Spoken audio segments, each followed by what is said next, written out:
Hey guys, what's going on? It's Andrew from AR Media. So in today's video, I just wanted to talk about curation in the collection. I feel like this is something that isn't spoken about enough in the Blu-ray community, collection community. This really applies to all collections in general. For me specifically, this applies to my movies and my vinyls, and this is what I learned as a collector. So I just wanted to have a quick discussion on it. So what curation really involves is cutting down your collection to things you'll actually really love or things you'll rewatch or things that have some sentimental value to you. And it's not just owning things for the sake of owning things. Maybe it's just because it's limited, maybe because of FOMO, anything like that. And curation I think is honestly the biggest key to any collection. So when I started YouTube back in 2017 around, my curation was I was getting every title. I was reviewing every title. So my curation was really bad, meaning that if I would going through my movies, there would be so many movies that I just wouldn't watch a second time or just really weren't up my alley. I'm into horror, I'm into comedy. I'm not a huge like action person. I'm not as big of a superhero person as I used to be. And you lose sight of it as a collector because what happens is you see these big box sets for movies that you may never have heard of before and you think it looks cool, but you end up paying so much money for a movie that you may not like or you may not want to watch again. Or in a lot of cases, you'll see a big box set for a movie you have seen, but realistically, you'll probably only watch it once.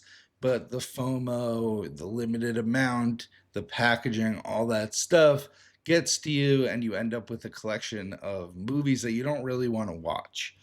This happened a lot with me early in my vinegar syndrome age. Even in my early Arrow age, there were some movies where great films. It's just not something I'm going to rewatch a ton. But now, really, what I focus on when going out and purchasing a movie is yes, I want the 4K transfer to be good. Yes, I want it to have the coolest packaging it can have. But my main focus is the movie. I want the movie to be something I could rewatch a ton. I want the movie to be something that I really care for. Don't get me wrong, I still do blind buy purchases here or there, but that's really only on a sale. I'm not going to pay some crazy purchase for a blind buy unless I know for a fact it's up my alley. Let's say it's a very renowned horror movie that really know that I'm going to mesh with, something like The Hitcher recently.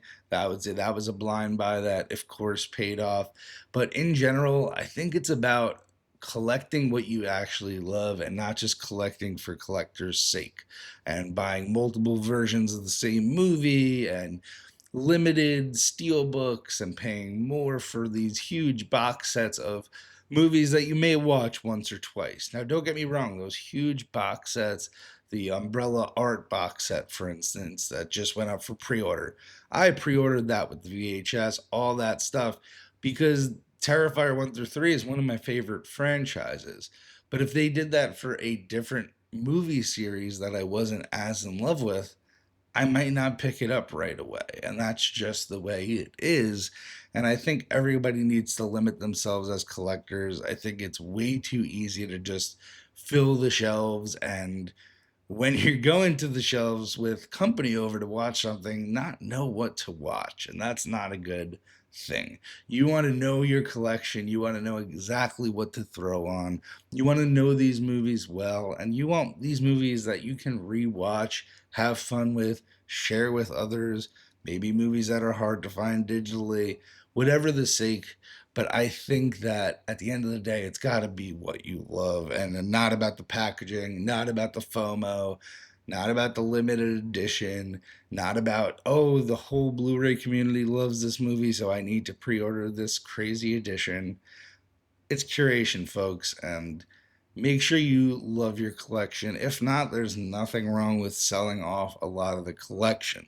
So that gets to my second part of my video is I no longer have the crazy 4K collection I once did. I sold off a lot of those 4K movies that I just didn't watch another time. Like Billy Lynn, I'm not rewatching that over and over. There's a lot of movies I reviewed that really just aren't up my alley. If you're, that movies that just didn't really click with me. Of course, I kept a ton of classics like Arrival or Blade Runner, anything like that.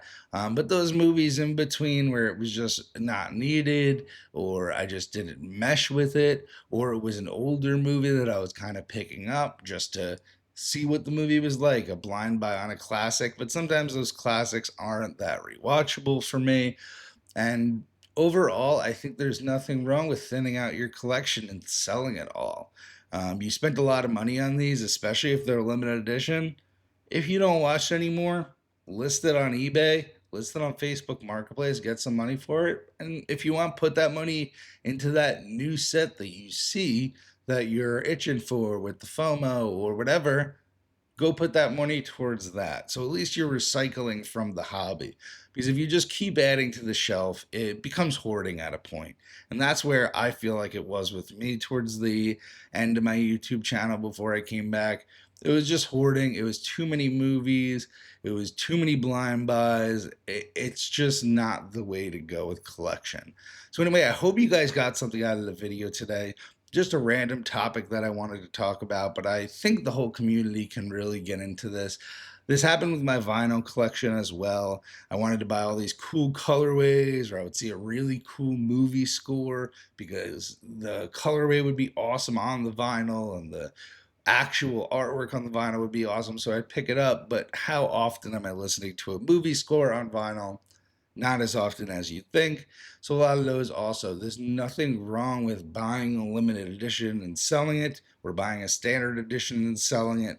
You get your use out of it, you get your few watches out of it, and most of these labels actually do carry value. Like my Criterions, if I wanted to sell any of those, you could easily get 20 bucks, and most of those you buy for $20 during the 50% off sale.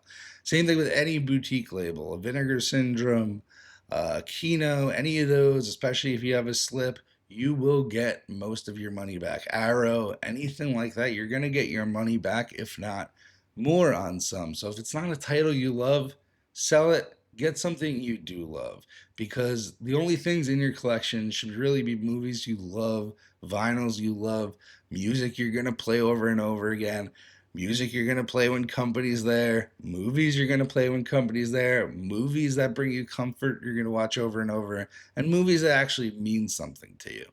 Anyway, guys, that's it for today. But I want to hear your discussion below on, has this hit anybody else where you just got sick of the FOMO, you let go of that, and you cut down the collection to what you actually love? Let me know your thoughts on this below. I think this is the hot topic in the physical media collection community, and I'll see you guys in the next one.